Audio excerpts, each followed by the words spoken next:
You may have heard of people talking about making six figures in a day before, or potentially making six figures from stage. Well, believe it or not, it does not require hundreds and hundreds, if not thousands of customers to come on into your pipeline to be able to make six figures in a day. Oftentimes, sometimes you only need anywhere from 10, 20, maybe 50 customers in a single day to be able to go make $100,000.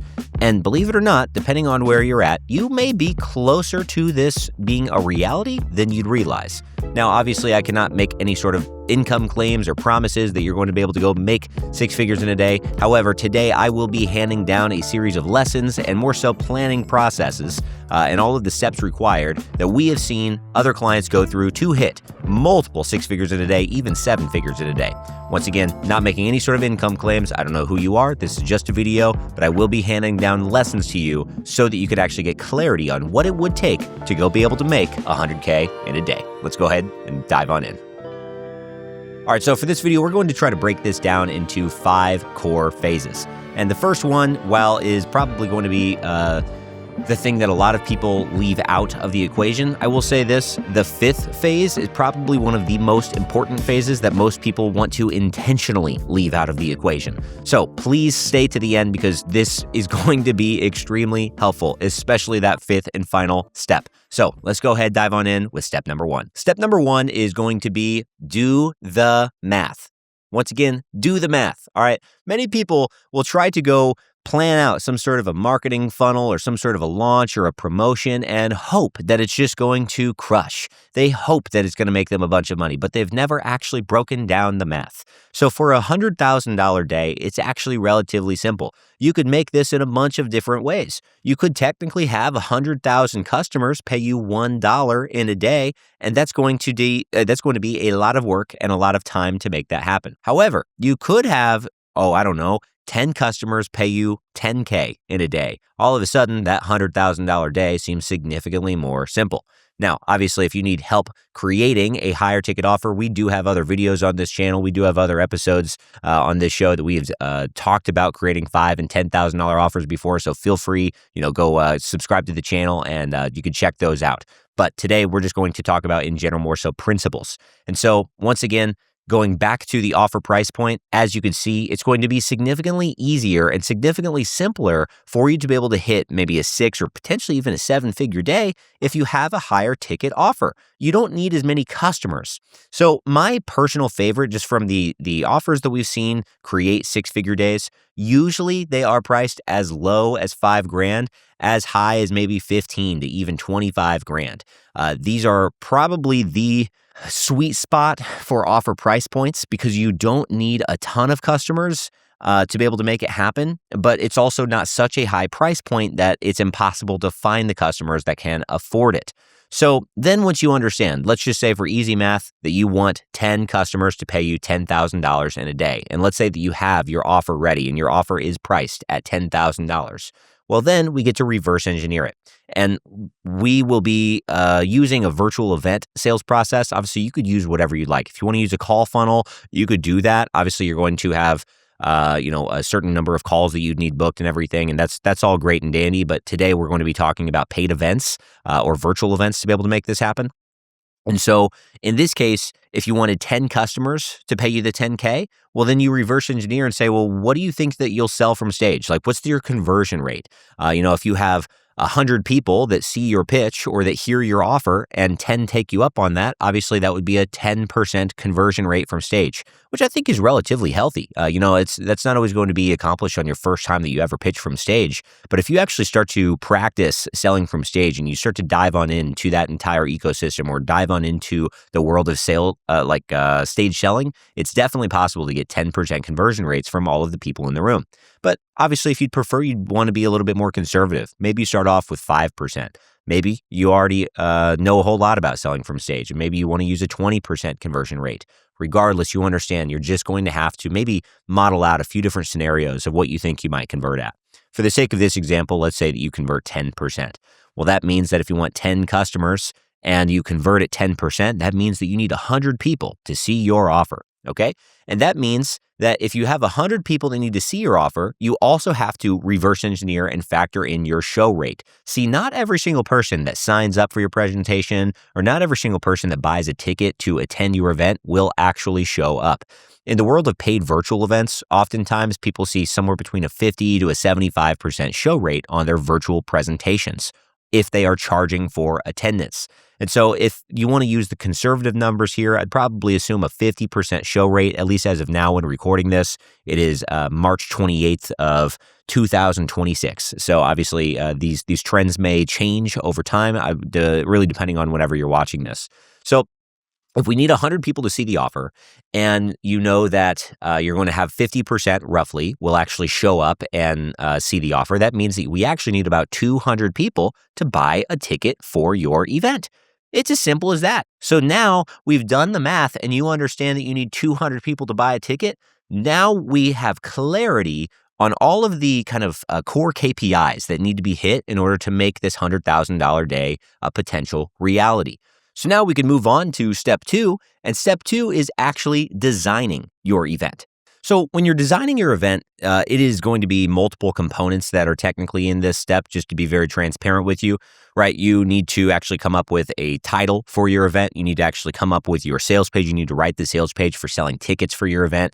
You'll need to actually dial in on your curriculum or your speaker content. What are you actually going to talk about in all of the sessions during your virtual event?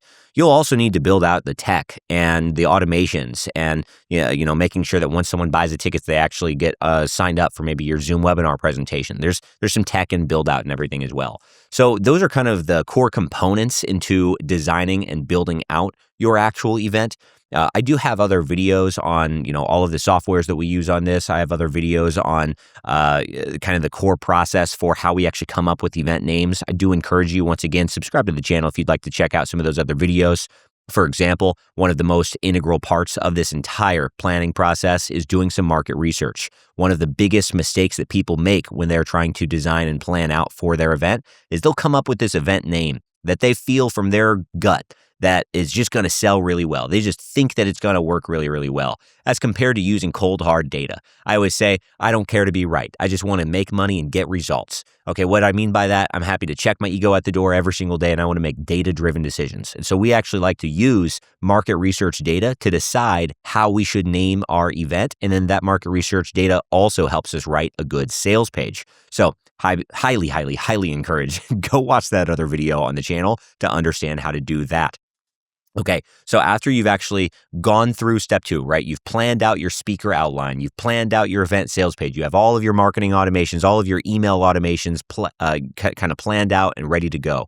You have everything ready. Now we can confidently move on to step 3, which is sell tickets. This is pretty much common sense. All right, I feel like this is pretty easy to explain, pretty easy to grasp, but I just want to make sure that we talk about a couple nuances.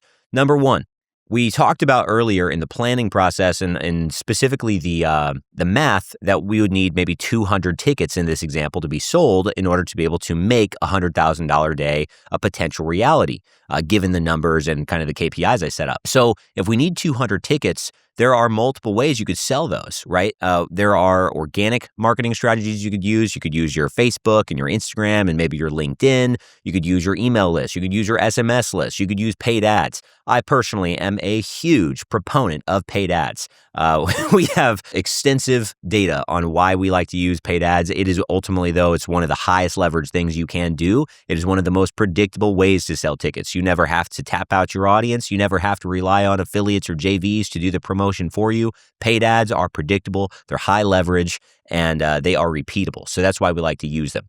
However, I don't care how you decide to go sell your tickets. Regardless, in this case, you already know the number that you need to sell, so go out there and get creative. I will leave you or remind you with this quick little word of encouragement. I would say, if you want to, go back to maybe when you were 2nd, 3rd, 4th grade, whenever you were a kid, and maybe you were in grade school and you came on home from school and your school sent you home with a big old box of chocolates. And they said, hey, you got to go sell these for your school fundraiser.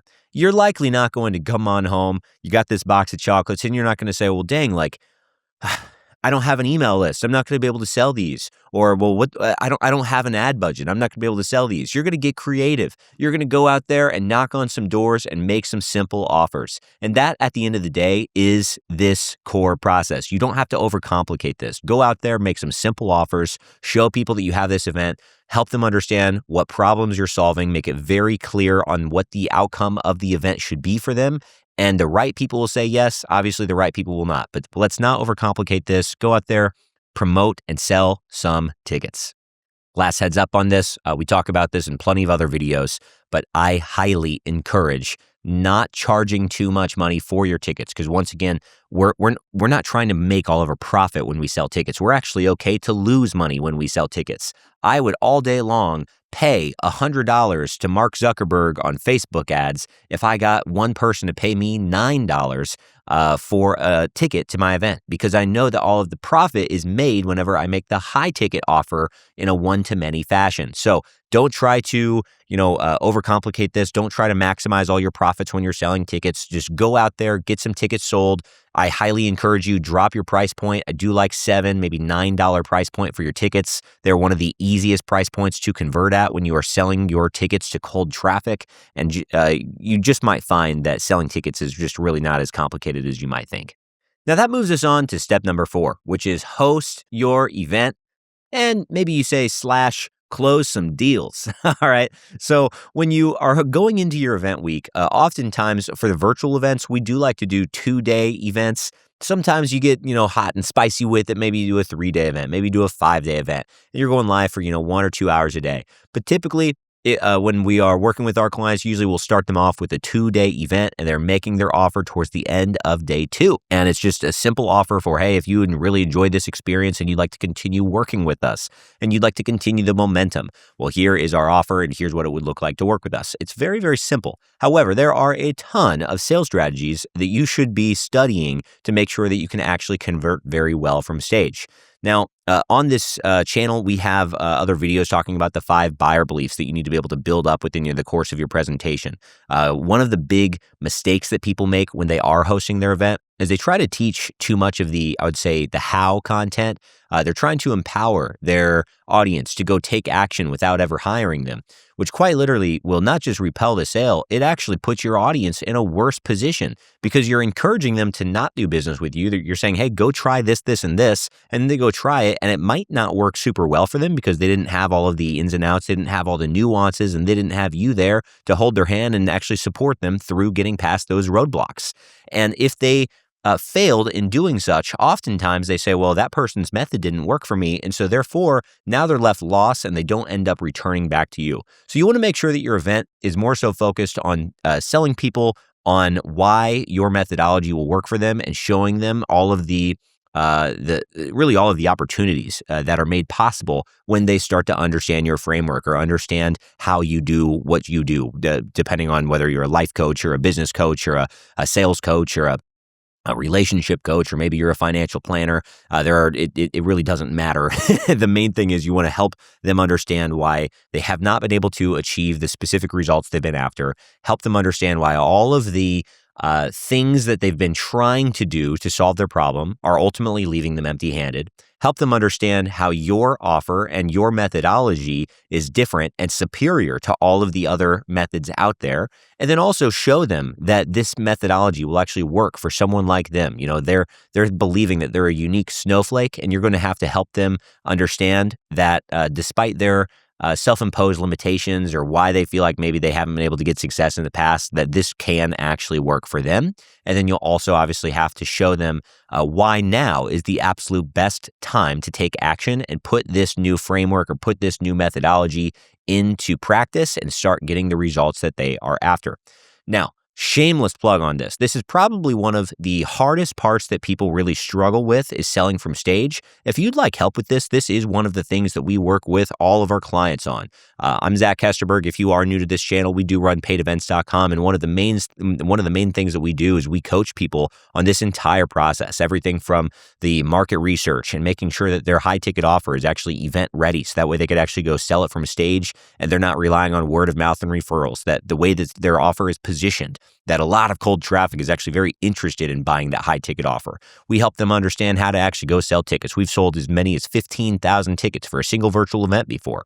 And then we've also have a very extensive planning process on helping to make sure your speaker presentation is dialed in and all of those core buyer beliefs are actually built in there, and you're structuring your presentation in a way that's likely to convert. So fully transparent, if you'd like to actually get some help on this and selling from stage and being able to sell in a more of a one-to-many or an exponential environment, go check out paidevents.com. Should be in the link in the bio, or obviously go in your URL bar and go search paidevents.com. Book a call with myself or someone from my team. We'd be more than happy to explain what this could potentially look like within your business. Now, this takes us on to step 5, and I genuinely mean it when I say that step 5 is probably the most important part in the entire process of hitting six-figure events or hitting six-figure days. Now, it's not sexy, but it's important. Let's talk about it. What is it? First and foremost, it's doing event debriefs or postmortems, okay? These are ultimately when you compile all of your data from how your event converted or maybe how it didn't convert.